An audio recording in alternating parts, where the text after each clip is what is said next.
Blade Fear Part 2. While you're discreetly going about putting as much distance between you and the knife holder, do not turn your back completely on the weapon, as to lose your peripheral vision of the weapon could put you at increased immediate risk. From the moment you identify the knife and knife holder, initiate your brain-to-boot mental toughness enhancement practices, beginning with low-intensity CQC threat-specific cycled respiration. Make sure you not only identify exit and escape options and routes and put barriers between yourself and the knife holder, but also identify and avoid hazards that could impede your movements. Also identify if there are any implements that could be used as improvised weapons that you could get hold of if need be. That is, objects that would provide increased chances of disarming the attacker of the knife if there was no escape option available and you were directly targeted. Improvised weapons made of hard materials longer than the knife holder's blade that could be used to attack the weapon holder's hand and forearm or delicate human senses are the sort of thing you need to identify and be able to get hold of. Fire pokers, even stools that provide not only the legs for targeting the knife holder's hand and forearm or eyes, but also provide an improvised shield by means of the top or underside of the stool seat. Do your utmost to maintain your element of surprise and portray yourself as not only oblivious or not involved or interested with the threat, but also not part or involved with the weapon holder or others connected or at odds with the weapon holder. Once you are outside the visual sighting of the weapon holder and those connected with the weapon holder, then you can turn and walk away or run away, making your way to safety, but never turn your back until you are completely away from the threat. There are no unarmed skills that are 100% guaranteed under a knife-armed assaulter disarming actions on, and there are a lot of variables like how skilled one is in proven effective knife disarming tactics and skills, and how determined the knife holder is to do their target grievous bodily harm, as well as the physicality and unpredictability of the edge weapon assaulter and many other factors. If anyone ever has any doubt in the techniques they have been taught, it's all too late to find out if they are fit for disarming purpose or not under a live blade assault. Your training at an entry through basic enabling level should be controlled and learnt in parts and then in full, with the momentum speed increased only when capability, confidence and competency has been achieved. Importantly, the enemy party should conduct themselves as a complete stranger to you and in the mode and modus operandi of a knife-armed assaulter, conducting themselves with the factor of confusion in their favour, with unpredictability and ruthless intent. Obviously, your enemy peeps' entry and training drone speed at an entry and enabling level must be controlled and commensurate with the competency and confidence of the disarming training exponent. Safety is paramount in training, and entry-level training drones need to be completely safe and used with safety in mind. Targeting the torso by controlled drone aggression, stabs and slashes at an entry level through to an enabling level ensures the eyes and throat are safe. It is important in training to neutralise each weapon threat and situation, and scenarios must be realistic. The drone-armed enemy training party must conduct themselves in the manner that is of an aggressive knife wielder. Both the enemy peep and the disarming combatant must be relentless in their objective achievement. The enemy peep must continue to track forward, stabbing and slashing, and the disarming combatant, even if contacted, must continue in relation to the contact wounding in the achievement of threat neutralization objectives. You should never underestimate a knife or a knife holder, regardless of the length of the blade or type of knife, or any of the knife holder's visually perceived attributes, including age, gender, physical attributes, considered mental state of health, as it takes little effort and expertise to stab someone, and the outcome can be fatal. Not only must the disarming exponent treat all training drones or dummy knives, as they are also known, as real live razor-sharp blades, employing every evasive and 3D's threat neutralization capability, but also by fast mapping, real-time assessment, make any adjustments and changes under contact wounding as per dagger strategies and contingencies without stalling until the dagger-armed enemy peep has been threat neutralized. Post-disarming SOPs and protocols as to the disarmed dagger must be employed to ensure the dummy weapon in training is secured and stowed just as a real live dagger blade would be under actions on threat neutralization disarming. In training, dangerous practices such as disarming the enemy per and handing the weapon immediately back to them for another training disarming actions on should not be allowed. At an enabling level, under training, using a safe training drone is important, with the enemy peep increasing the speed of entry and attack, as well as unpredictability as the training exponent improves in confidence and capability. The enemy party must continue to stab and slash if they are not disarmed and or neutralized until they are neutralized. The drone assaults must be realistic and combine unorthodox, unpredictable, as well as skilled assaulter, stabbing and slashing actions. The instructed targeted subject knife assault 3Ds practices must be principles-based to enable the disarming of all incoming blade lines of travel by one evasive disarming, disabling and disposing of the threat means. There must be no predetermined actions or choreography once the basic disarming skills have been achieved, and all such training should be under BHEs, battle handling exercises, where the combatant must assess, decide and execute the 3D skills based on the range and travel of the blade at the point of its final entry when the knife holder is beyond the point of immediate change of action. It is crucial that exponents know that knife-armed assaulters are not going to make disarming them of their weapon easy, and that a violent knife assault is all about speed of action and causing harm by ruthless wounding. Forget about a mentality of a single safe training weapon action, or thrusts, slashes or ice pick hammer like attacks being statically blocked, as this is not going to prepare you for life-threatening edge weapon deadly actions on. Always remember, the sharp edge weapon only has to touch its target to penetrate, wound or cause death. Real-life dagger assaults, thrusting, stabbing actions are speed, shock and surprise, fast extensions and retractions actions, often by multiple thrusting actions. Slashing actions, likewise, will be rapid and either retract as fast as they extended or back cut by backhand or forehand slashing, retracting. Forget stationary, bare forearm blocking actions against the forearm of a knife-holding hand, as the retraction of the blade stands to sever tendons and arteries, and rising arm blocks against downward hammer ice pick type knife attacks leave the blocking arm in place for the knife assaulter to redirect the knife on the static blocking forearm simply by sliding their forearm down the blocking forearm. Human flesh, tendons and arteries don't stand a chance against razor-sharp steel blades, and when your arm's capabilities have been destroyed, you are really in life-threatening danger.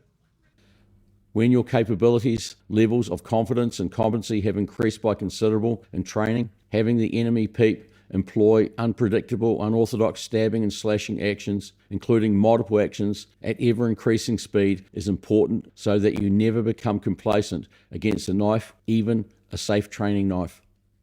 You must treat all training drones the same way you would treat a razor-sharp dagger.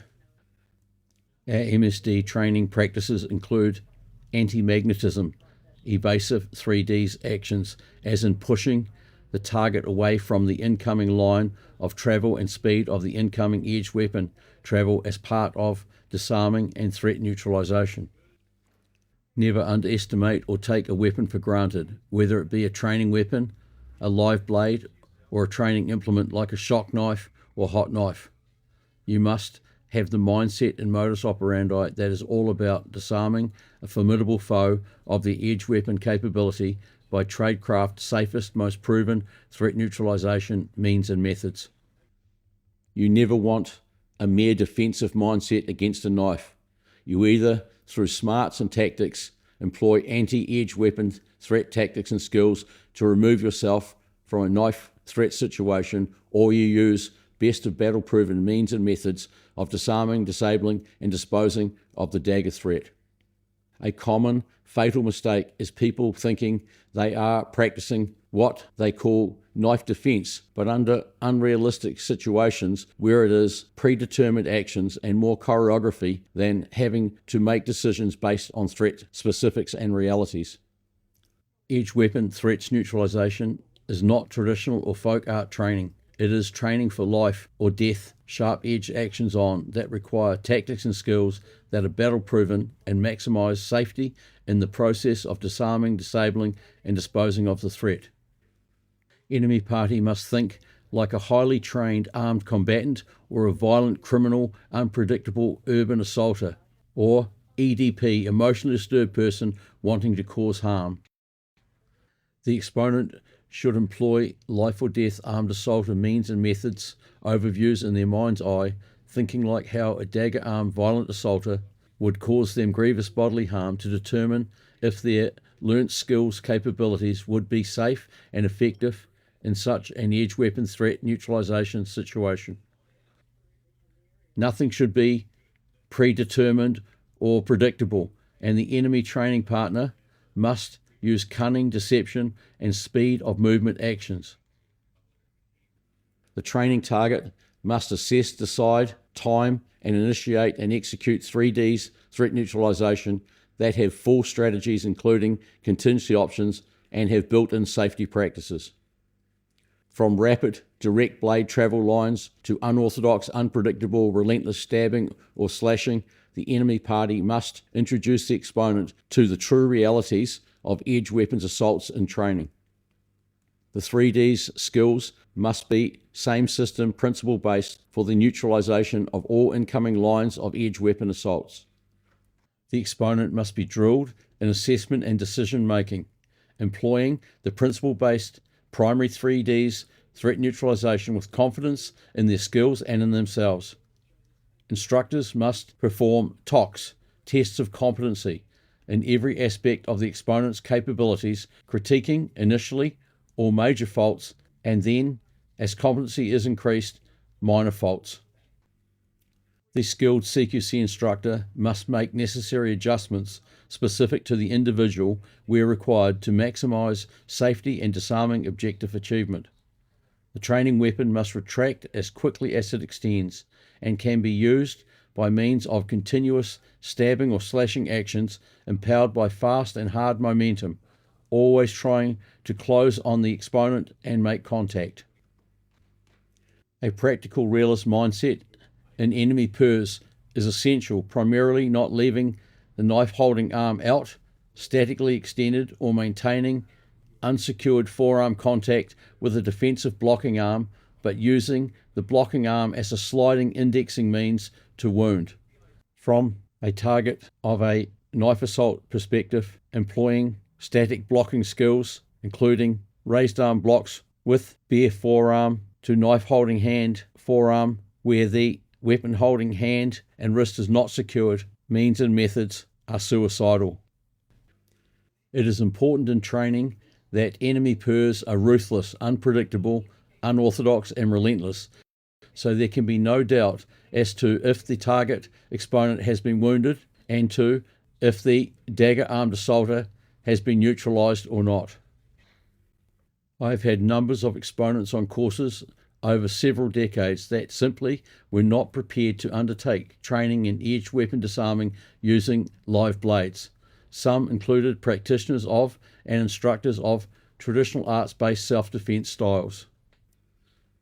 Our MIL, CQC and MSD courses, being volunteer courses, allow for exponents to partake or observe specific modules of training in relation to their capabilities. However, All candidates for testing must have completed all training and be confident and competent to undergo the Phase 1 basic testing, including disarming of real edged and bludgeon type weapons. Observations of tens of thousands of exponents has identified those that have a mental block when it comes to disarming of live blades. Some just psychologically fear the sight of a sharp edge weapon to the point of not being able to overcome their fears and do what must be done to self-protect and neutralize such a threat. This is why it is so important under training to graduate from training drone type knives to real steel blades by a correct and proper progression. It is also important that exponents under training can assess, decide, and execute correct evasive lines and directions to clear the incoming edge weapon threat and enable disarming, disabling, and disposing of the sharp edge weapon threat. Training and testing solely with safety training drone knives, including by means of predetermined lines and types of attack, does not best prepare a combatant to deal with the unpredictability of real-life sharp-edge weapon violence assaults. Static defending type disarming is extremely high risk, and anyone that is trained in such high wounding risk methods that is not prepared to employ them under training with a real knife is indicating a lack of confidence in such techniques. A real live blade simply can overwhelm those that are not skilled in proven means and methods that provide increased chances of effective disarming when combined by a practical, realist, uncompromising, mentally tough makeup and mental toughness enhancement capabilities that are threat specific. Not being trained in live blade disarming and then having to face a live blade under testing, or even worse, in a life or death edge weapon assault simply increases the risk of being wounded, including fatally wounded. When an individual is not confident, does not possess the inner resolve and intestinal fortitude to overcome live blade fears, including not believing in their techniques capabilities enough to practice them against a live blade, they are hardly best skills, capabilities armed and ready to deal with a real-life, high-risk edge weapon assault. Safety training knives, drones can make an individual appear marvelous, especially when combined with predetermined choreography, as in set, predetermined attacks and simulated responses. But in the unpredictable world of military battlefield actions on and urban armed violence assaults, where assaults can be unpredictable, unorthodox, and ruthless, not to mention the assaulter being highly trained, nothing is guaranteed, and prior predetermined actions training can get you killed. It comes back to self-honesty as to if you are armed with the best disarming threat neutralization capabilities, have the required threat-specific mental toughness, and have put in the training hours to achieve high-level confidence, competency, and capabilities required to achieve 3D's threat neutralization against formidable enemy peeps in training and under testing. For instructors, it comes down to not only self-honesty, but high-level integrity to identify and admit if their techniques are not proven, high-level capabilities, and get upskilled in best, safest threat neutralization practices. The aim of our Phase 1 basic dagger disarming is arming the exponent with capability to assess, decide, and execute disarming, disabling, and disposing skills based on dealing with the real-life threat at real time by best of battle-proven MIL, CQC, MSD, tradecraft training practices. These tradecraft training practices are principle-based and allow for changes in threat and situation and making adjustments, as well as employing contingency options to overcome Murphy's Law realities. Just like in unarmed combat, full strategies for non-ballistic weapons disarming are instructed and include contingency options to deal with changes in threat and situation. They are same system principle-based practices that include not only best of battle proven capabilities, but also highest risk reduction safety practices. Exponents that pass Phase 1 basic testing and Phase 2 advanced testing and move on to Phase 3 specialist training will be instructed in specialist edged and other weapons disarming capabilities that include unavoidable edge weapon wounding, best means of minimizing wounding risk reduction to prevent fatal wounding, as well as extremities wounding injuries of tendons and arteries. It's not only about primary battle-proven tradecraft training practices of live blade threats and assaults neutralisation, but also about the required training hours of such hands-on, threat-specific training to achieve high-level confidence, competence and capability. Candidates under testing must achieve required testing capabilities individually, with some proving themselves earlier than others. Interestingly, I have observed many on courses over decades believe they were highly skilled up against a dagger-armed aggressor. However, when the knife-armed aggressor's modus operandi was unpredictable, irregular, unorthodox, ruthless and relentless, they immediately found out how unprepared and sometimes how unwilling they actually were. Training must be realistic and best prepare exponents as testing candidates for what they will most likely face on the battlefield and under urban criminal violence. Not only the shiny stainless steel of a live blade or the black or camo coating of a real weapon is what can psychologically affect an individual to the point of being unwilling to partake in live blade disarming training, but also mental pictures and thoughts of being wounded, including fatally wounded by means of a live blade. Unfortunately, some cannot overcome their fears, even under training, and the consequences under a real-life sharp-edged weapon threat could be fatal.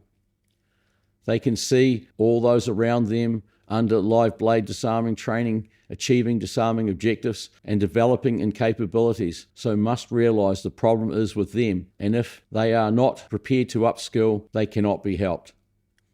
The reality is they are made of the same flesh, bone, blood, and matter as the other exponents, but lack in intestinal fortitude and inner resolve. Some have proven that their shortcomings were simply the result of not having confidence in their prior training techniques, while others simply could not get past the barriers that a real blade produced even under controlled disarming training. The majority of those that partake in such training and testing upskill to the point of being capable of proving themselves under live blade testing, and a considerable number of these candidates, apart from their pre-testing training, did not have any other prior training. The minor mental toughness, tactics and skills changes in our unarmed enemy threat neutralisation compared to our edge weapon armed enemy disarming threat neutralisation are minimal. They include maintain visual of the weapon overlooking the enemy in the eyes to determine actions on initiation. This is because the greatest threat to the combatant up against a dagger-armed enemy is the dagger itself. Having primary, secondary, alternative and emergency options all based on the same system principles that provide the capability to deal with changes in range, changes in incoming blade directions, unpredictability and other possible adverse factors increases the chances of safe, effective disarming, disabling and disposing of the threat. Advanced and specialist skills for edge weapon disarming include static evasive, hard boots blocking back, keeping safe ranges, and training related to urban environments that include on stairwells, street assaults, and under vehicular edge weapon threats and actions on situations. It is important that at a Phase 1 basic level, primary practices that provide highest chances of safe and effective disarming, disabling, and as such disposing of edge weapon threats are primarily instructed. Advanced and specialist skill sets require considerably higher training hours and as such must come when the exponent or proponent has already achieved high-level basic primary practices edge weapon disarming threat neutralisation capabilities. Our military elite edge weapon disarming primary practices are by means of a primary or backup weapon threat neutralisation. Non-ballistic, longer edge weapons and bludgeon weapons, including improvised long weapons, are also more effective means of disarming an enemy armed with a dagger than empty hands methods. Hardcover bodyline protection of life support organs, vitals, and soft target delicate human senses, as well as protecting extremities, tendons, arteries, are all factored into improvised weapons and unarmed disarming of daggers. Reducing target mass, streamlining body lines, maintaining an expedient action ready boot status to clear the kill zone while maintaining stability are important components of our dagger disarming, initiation and execution of skills. Tactics and skills to not only prevent wounding, but also in situations such as when mechanically restrained, including in POW, dagger assault situations, reducing the extent of wounding by maintaining hard cover, close bodyline protection, and enabling immediate post-wounding threat neutralization capabilities come down to life or death. It is as much a mindset as a skill set, and without an uncompromising, willing, mentally tough mindset in disarming, disabling, and disposing of the threat, all the technique prowess amounts to nothing. Exponents are drilled not only in the tactics and skills required to effectively dispose of an edge weapon threat, but also in the realities of being wounded and how to reduce wounding effects to be still capable of threat neutralization. The reality is those that have the intestinal fortitude to overcome their fears and that are armed with best of battle proven skills capabilities stand the best chances of defeating an edge weapon armed assaulter. Nothing more and nothing less. And those that cannot get past their fears and are not confident in their skills, chances of safely and effectively neutralizing a live blade dagger threat, chances of threat neutralization are reduced by considerable. Disarming training must be all-encompassing and must be practiced in wide-ranging environments, conditions including under low light and darkness and in unfamiliar environments and varied terrain. The enemy party must be hands-on, practical realists that provide unorthodox, unpredictable, as well as highly skilled edge weapon assaults. The assaults must be rapid, including sudden aggressive surprise actions on, and it can come down to responding to the blur of the blade under such high-speed edge weapon assaults or even initial wounding. The enemy peeps must be ruthless in their attitude and employ every dirty trick in the book and not in the book that are all part of dagger assault, including deception, distraction, and lightning fast, multiple stabbing and slashing, sudden aggressive shock actions on. Combining our mill brain to boot mental toughness enhancement, tactics and skills with our best of battle proven disarming, disabling, disposing of edge weapon armed assaulters has been proven many times over under blade disarming on testing phases as well as under assault. While the combatant must understand the realities of employing disarming threat neutralization against a sharp edge weapon, they must possess the required courage to overcome their fears of being wounded and do everything in their powers, mentally and physically, to achieve the objective of threat neutralization by disarming, disabling, and disposing of the threat. In the event of being wounded, the combatant must be able to reduce the risk to the lowest level humanly possible by hard cover guarding protection of major life support systems, including internal organs, human senses, tendons, and arteries, if they cannot clear the kill zone by evading and escaping. Severed tendons and arteries can render the extremities incapable of counteractions employments. Training for wounding realities and how to overcome the effects of wounding as part of continued threat neutralization actions employments is essential. Understanding ranges and timing in relation to evasive disarming counter-engagement requires strength of mind, stability, expedient action, combined with primary disarming, disabling, and disposing of the edge weapon enemy threat. Restricting wounding to external hard cover guarding tissue by keeping the tendons and arteries of the hard cover guarding arms tight against the outer body line provides hard cover shielding of internal organs and life support systems and is a must in any actions on where being wounded is unavoidable. Focus on the tip of the weapon and specifically the blur of the blade tip in determining when the weapon threat is fully committed and beyond the point of immediately being able to change in line or direction. Timing the kill zone evasion at this precise point in time provides opportunity to disarm, disable, and dispose of the edge weapon threat. It is the combined major and minor primary components that maximize both safety and objective achievement. Having complete edge weapon disarming and weapon holder neutralization strategies that provide contingency options to deal with wide-ranging probabilities and possibilities under edge weapon assault is confidence-boosting positivity. understanding kill zone, evasive adjustments, and contingency options, such as over-evasion, that is required to reduce the likelihood of wounding, especially under slashing, is by a simple evasive adjustment in relation to threat specifics. Without such capabilities under sudden aggressive shock actions, edge weapon assault, the combatant could be vulnerable and the effects could interfere with mental toughness and belief in their capabilities to safely neutralize the threat. Constant fast mapping assessment under assault is required to identify changes in threat and situation and not only make adjustments but also decisions on best means and options of effectively disarming, disabling and disposing threat neutralization of the edge weapon armed assaulter. Post-kill zone evasion, unarmed counter-engagement options include incapacitating the enemy or in kill or die military battlefield situations, eliminating them. This could be by destroying knee joint ligaments or deadly soft target striking destruction. The targeting of the mound of the forearm below the elbow joint in a situation where the knife holding hand is overextended to force a release of the dagger is another option, combined with enemy neutralization.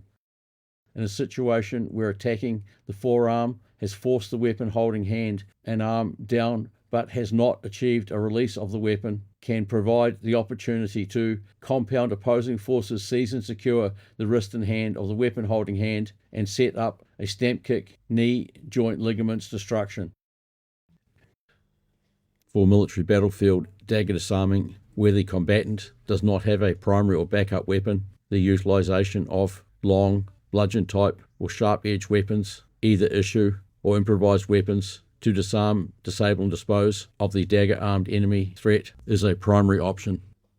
In the unlikely but dire event on the battlefield where a combatant is unarmed facing a dagger armed enemy, when escape and evasion is not possible, mil-close combat tradecraft evasive 3Ds threat neutralization is the last resort and best option. This is why in military CQC and CQB training, primary armed options, as well as non-ballistic weapons options, and emergency unarmed 3Ds armed enemy threat neutralization capabilities are so important.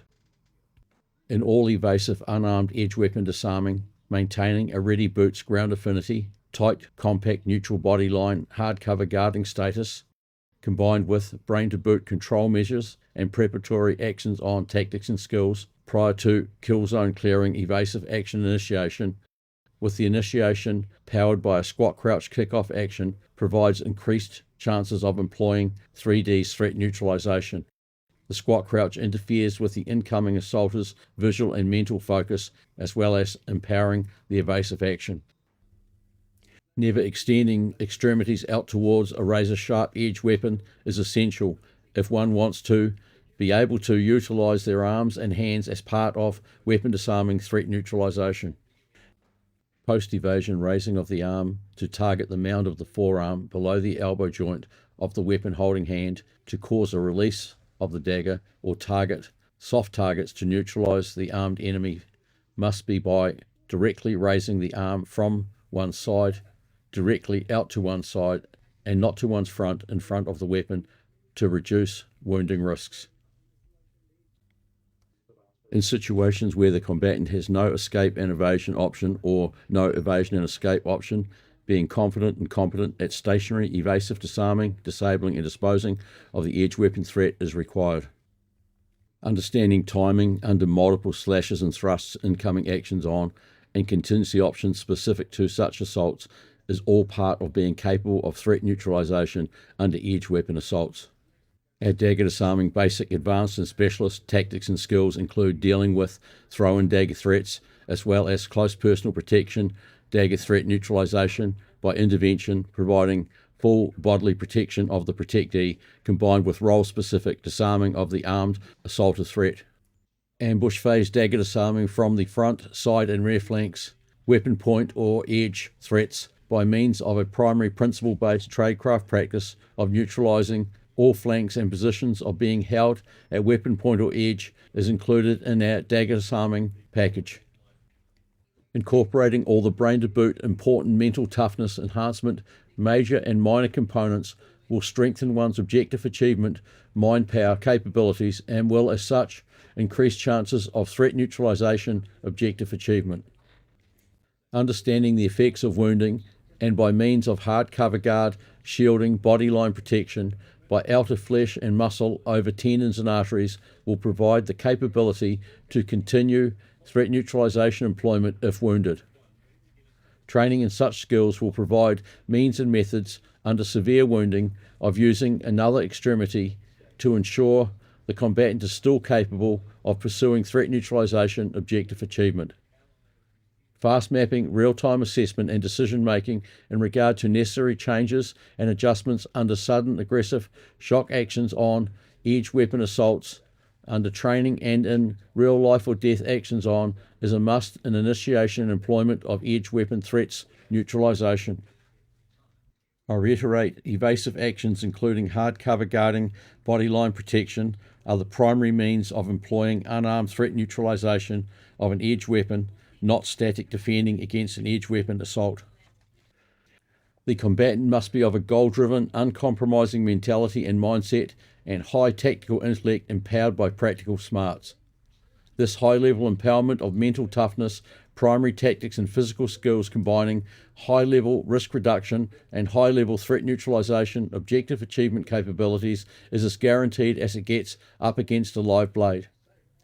Processing the visual information under assault and deciding and executing best and safest means of threat neutralization objective achievement comes down to hundreds of hours of actions on disarming employments training, striving for capability excellence in performing such primary practices under training until one can threat neutralize without fault and with the highest percentages of dagger-armed assaulter objective achievement threat neutralization. CQC MSD disarming, low-intensity cycled respiration, timed and synchronized with expedient disarming, disabling and disposing actions, all initiated in regard to tradecraft, dagger disarming safety and effective proven practices supported by full strategies and contingencies specific to edge weapon threats neutralization are essential capabilities under edge weapon assaults. When compromised, utilizing point and place visual sighting and scanning, maintaining a weapon point visual as well as peripheral vision, reduces narrow line tunnel vision and increases the chances of identifying additional threats or hazards. Silent mind self-reassurance, constant checks and rechecks of range, angle, state of readiness, expedient boots set to kick off, ground affinity, enemy orientation and other hard targeting self-protective ready status capabilities, as well as confirming, visualizing, and being ready and set to initiate disarming, disabling, and disposing threat neutralization skills are all-encompassing. Proactively setting and maintaining a state of actions-on readiness capabilities combined with self-belief and a willingness to put an end to faced hostilities increases one's chances of safe, effective threat neutralization. It also removes time for self-doubt, second-guessing, perception over factual assessment in decision-making, or allowing negative thoughts to interfere with positive, proactive, primary edge weapon disarming capabilities. Exponents on courses often comment that training under instructors that have spent their lifetime training the military and military elite, as well as working in high-risk capacities where they have had to deal with armed aggressors, is important to them as they know they are getting their training from the source, and those that have instructed it to those that have used it on the battlefield, as well as have used it themselves under actions on in the execution of their duties. Rubbing shoulders with such instructors and proponents, as well as those that have been wounded and have achieved their objectives, is important to our serious understudies. For me personally, in my early days of training in MIL CQC and MSD, combined with working on the doors in crowd control at a time when it was like the Wild West, was important in the proving of the effectiveness of my skills under unarmed assaults and on occasions under weapon threats. I'm often asked what gives a military combatant better chances of dagger-armed enemy threat neutralization, and my answer is always rules of engagement over laws of self-defense. primary and backup ballistic weapons, body armor, battle dress, boots, battle-proven overkill training, a combatant kill or die mindset and mentality, and actions on as close as it gets to battlefield actions on without the loss of life or limb preparation in neutralizing armed enemy combatants. In conclusion, by now you will understand there are a lot of requirements and considerations in disarming a formidable foe armed with an edged weapon, and to achieve high-level capability requires uncompromising mental toughness, self-belief, belief in one's skills, and an uncompromising mentality.